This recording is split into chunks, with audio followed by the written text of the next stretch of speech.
Hey folks, and welcome on in to another episode. Dr. Hobson here. For those of you who are new to the show, I'm an instructional designer at MIT. I'm also a blogger, a podcaster, a YouTuber, and the founder of Instructional Design Institute.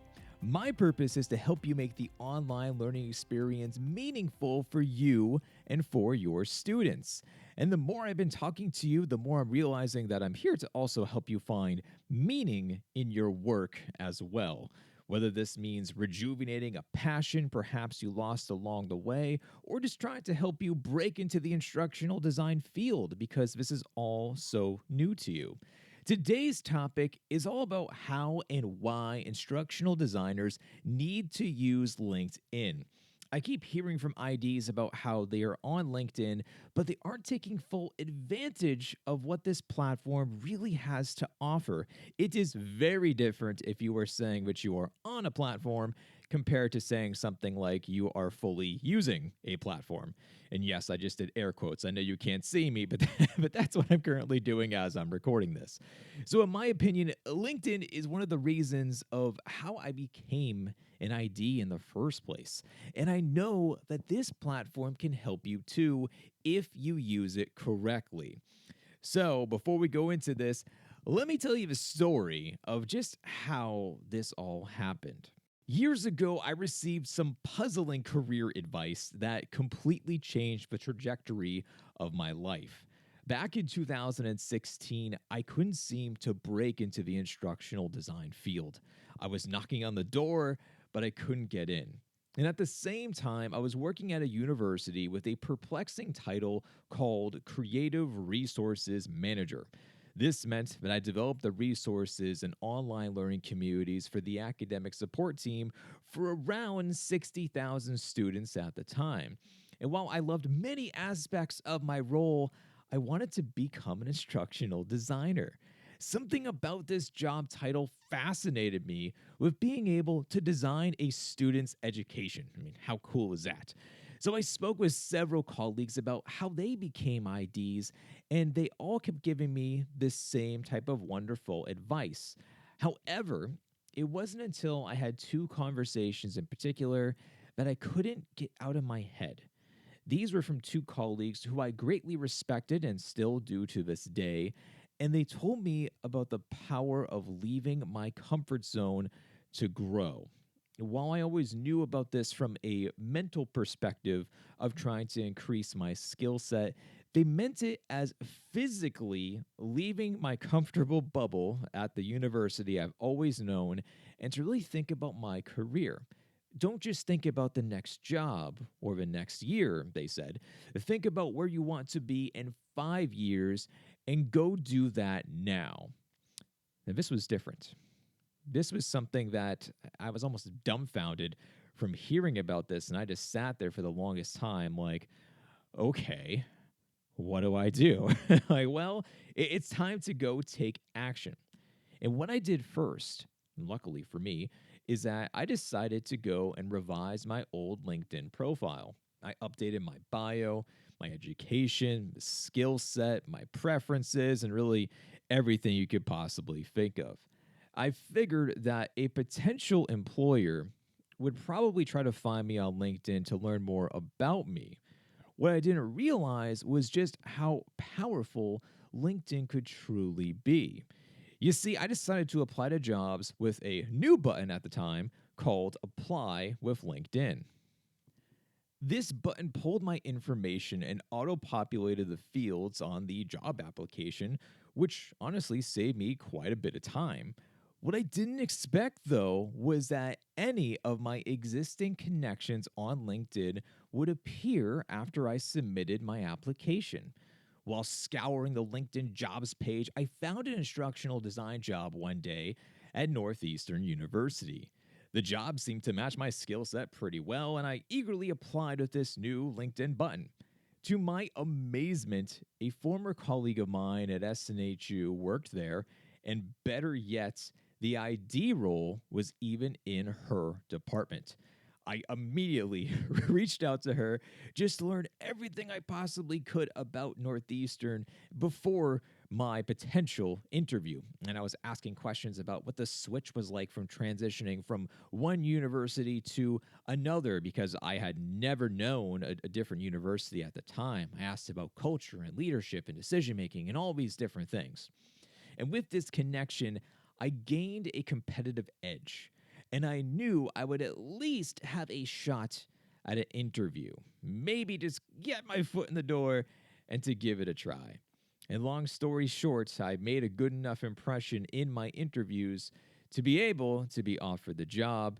And it was at this moment that when I finally landed a job, I was like, oh, LinkedIn is different. This is powerful. And how valuable networking truly was in this case to be able to finally get over this hump and to finally land an instructional design job after being denied ID jobs for literally years. So, this leads me into today's topic: how instructional designers can use LinkedIn to build their network in 2021. As I progressed in my instructional design career, it became apparent to me that I didn't know enough instructional designers. I knew my inner circle, but I didn't have a clue of what other IDs were practicing or reading about or doing. I began to crave making more relationships with other like minded individuals because I wanted to grow. It reached a point where I told my director at the time that one of my professional goals on my performance evaluation was that I wanted to meet more IDs. That was literally written down as a goal of mine back in the day. And by building this network, I didn't realize the impact it would have on my growth from both a professional perspective, but also just from a job hunting perspective, a career perspective. And I'm going to share with you what I've learned along the way, and whether it's to help you land a job, find the right connection, build your network, or just simply make your LinkedIn newsfeed relevant and better. Whatever it is, I got you covered. So let's first talk about changing LinkedIn's algorithm. For years, I just accepted anyone's request and would add whoever. This always felt weird to me, and I wondered why anyone would actually use this platform at the time. And my newsfeed was full of things that I didn't care about or know about, and it could be anything from politics to cat pictures. I really just saw LinkedIn as like Facebook 2.0 back in the day, and I really didn't understand what it was all about.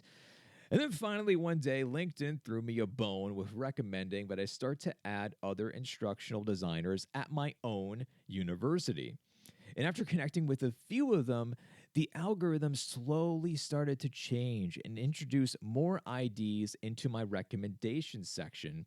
And my ID network finally had a real foundation. I was baffled to see my newsfeed change alongside of this from random things of cat pictures to finally having relevant topics pertaining to online learning. These are things like blog posts, articles, podcasts, YouTube videos, and more that populated every single day within the trends of these instructional design fields.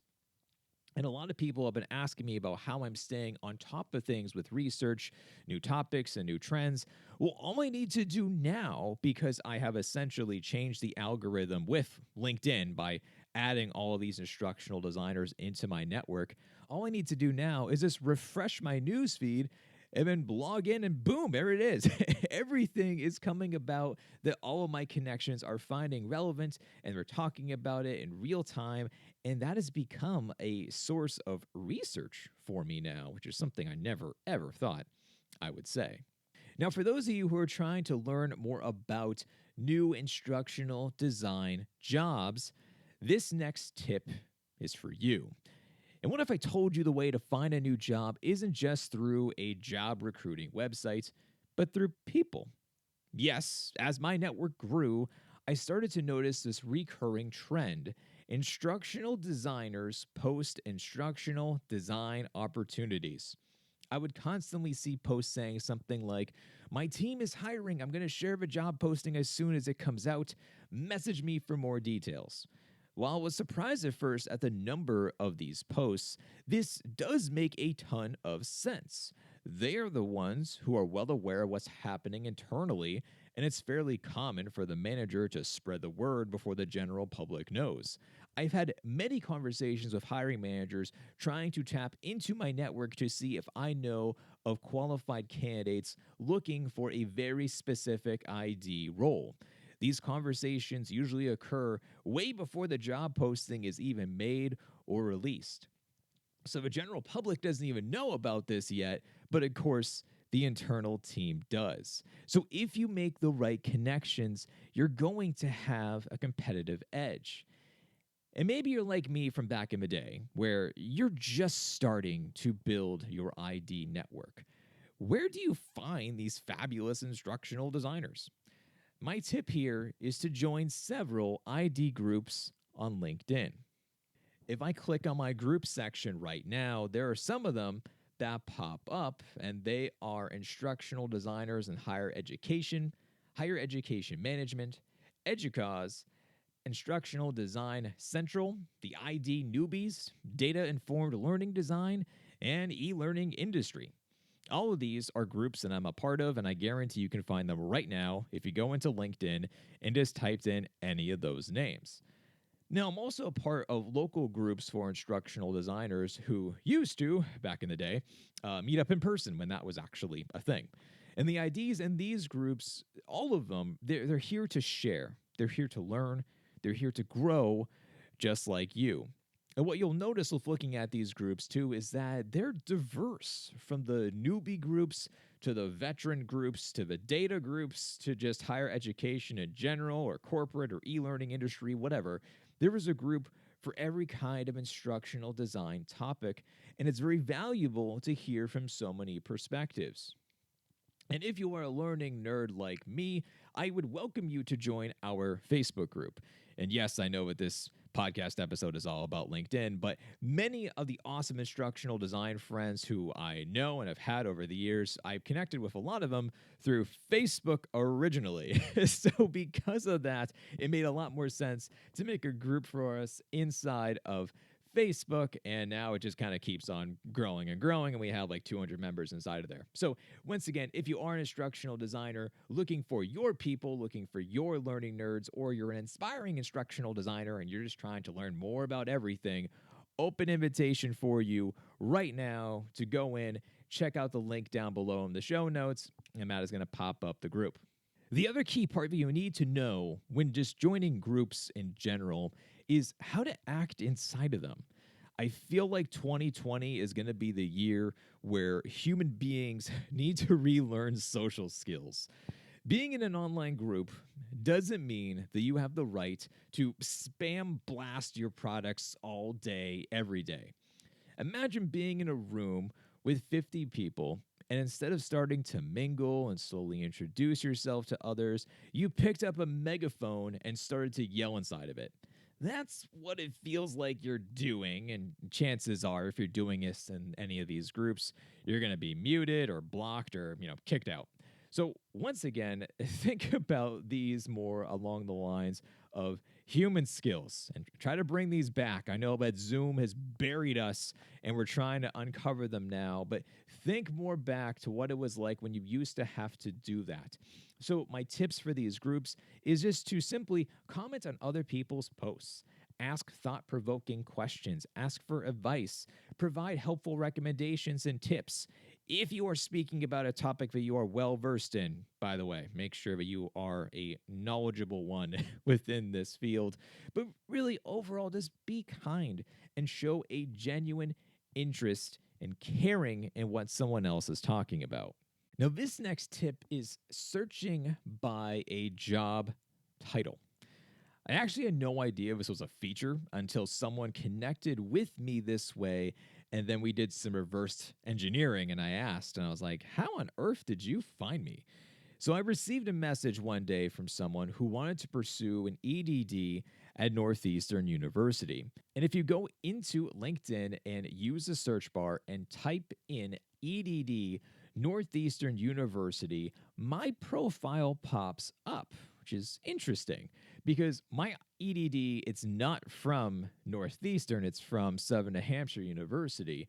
but my profile still appears because I was an instructional designer at Northeastern and I do have an EDD. So those combination of words still made me pop up when she was searching for someone to be able just to talk about doctorates in general. And that's why we wanted to chat, is because she had just general questions about doctorates and specifically about a doctorate at Northeastern.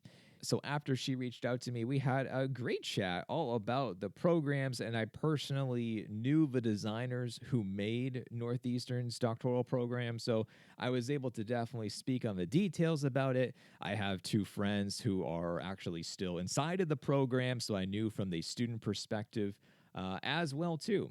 Now, later on, I actually used this same tip when it came to trying to connect with more instructional designers at my own institution, which is kind of different. But the reason for why is that there really wasn't an easy way to find every single instructional designer across all of MIT. The school is huge. There are so many people, so many departments, so many org charts. So using the search bar and typing in instructional designer MIT managed to pop up people that I had never met before. I had no idea who they were. And because of that, I was able to network with a few of them and then to discuss best practices and talk more about our positions, our departments, and just what it is that we do. And I know it really sounds silly, but institutions are so massive nowadays that there is no easy way to meet everyone within your own school or departments or whatever it is. So, this tip can help you with connecting to the right people and in the right places. And for those of you who are trying to transition from one job to another, I recommend using this tip and seeing if someone would have a type of a virtual coffee chat with you. I love what I do and where I work, but hypothetically speaking, if I was on the job hunt and if I was trying to find work at a different university, I'd want to connect with someone and get a feel for the organization. How's the culture? What's the leadership like? Do instructional designers, do they feel valued? Do they have a say in the decision-making process? Do you work on a team? If so, what's the team like balance or things of that nature? Questions like these can get the conversation going and give you a sense of, is this the right place for me? Don't just settle on any kind of instructional design position.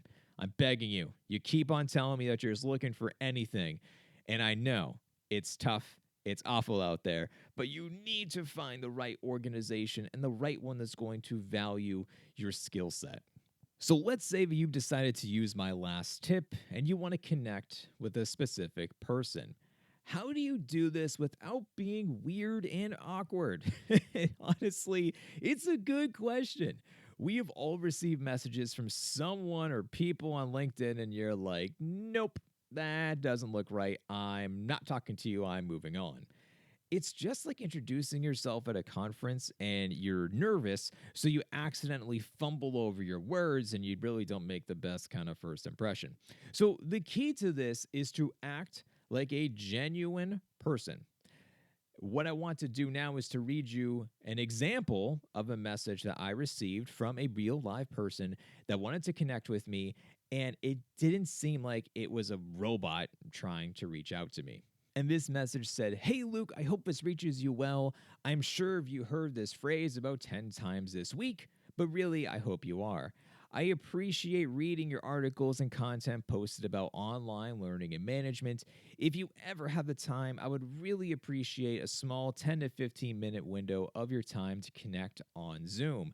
As I venture into this online world of higher education, I would love to learn from your experiences." So this message to me said that she was a normal person with even a sense of humor, which is nice to see nowadays. I remembered her name because she commented on a few of my blog posts before in the past.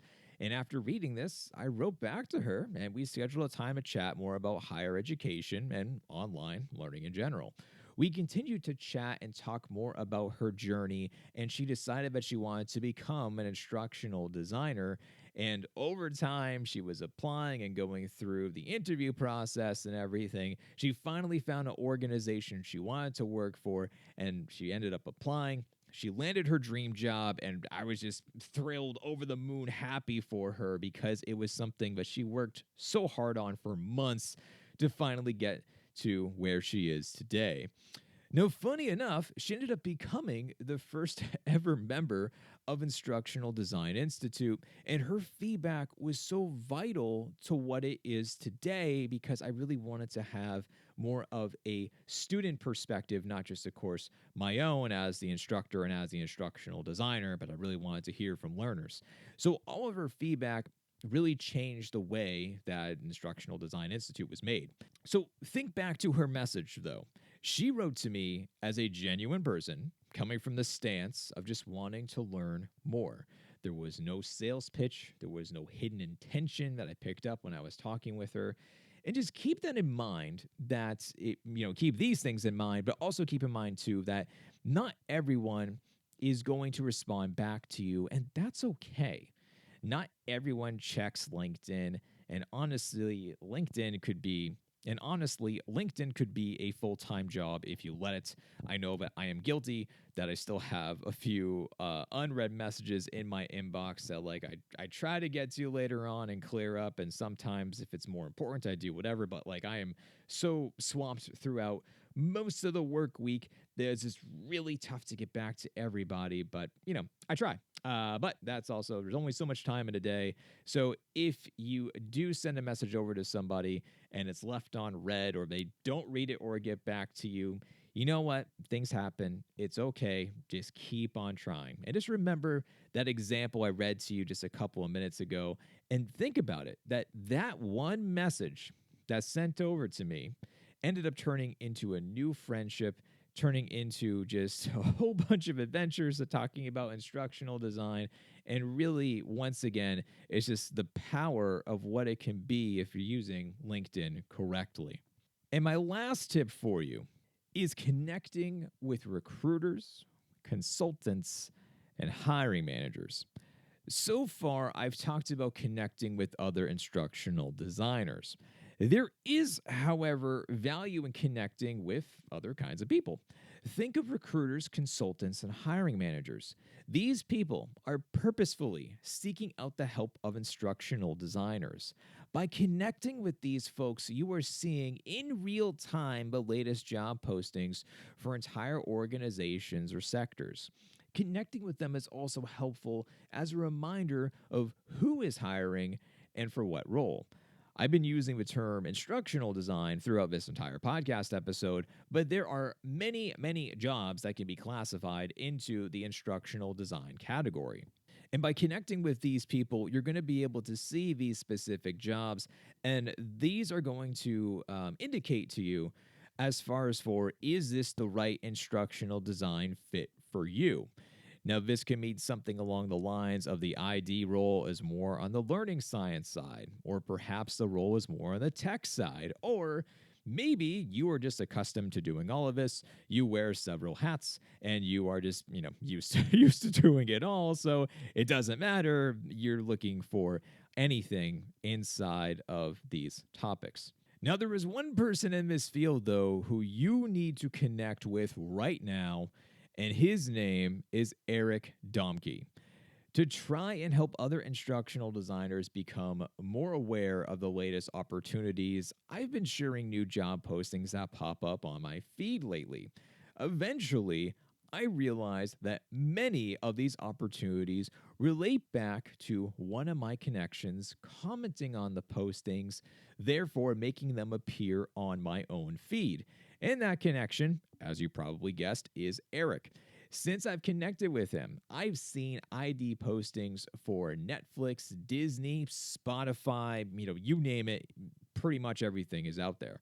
He's been able to, and I'm still not sure how, honestly, he does all of this, but he's able to track down every single instructional design job and bring them to the attention of others. So give him a follow, connect with him, and you can mention that I sent you over to him. He is already well aware, but he's in this podcast episode, he's in the YouTube video, and everything else.